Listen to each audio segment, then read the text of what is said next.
келін болып түскен сәттен бастап дауыс мүлдем шығармайсыз, көп тамақ жемейсіз, ешқайда қыдырмайсыз, ерте тұрып тірліктің барлығын жасайсыз, кешке дейін жыбыр-жыбыр болып әр бәле жасауыңыз керек, ақша ұстамайсыз, сұрамайсыз, құртпайсыз, бірақ дастарханды үнемі жайнатып қоюыңыз керек. Киім-кешек өзіңізге жеке зат алуға болмайды, өйткені сіз келінсіз, үйде құры жүресіз.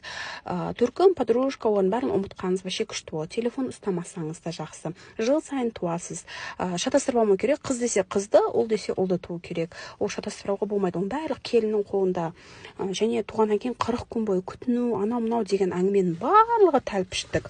Және де босанғаннан кейін тісім ауырды, белім ауырды, ана жерім, мына жерім ауырды дегенде, ол дұрыс әңгіме емес, қыздар. Ешкімді жамандамаймыз.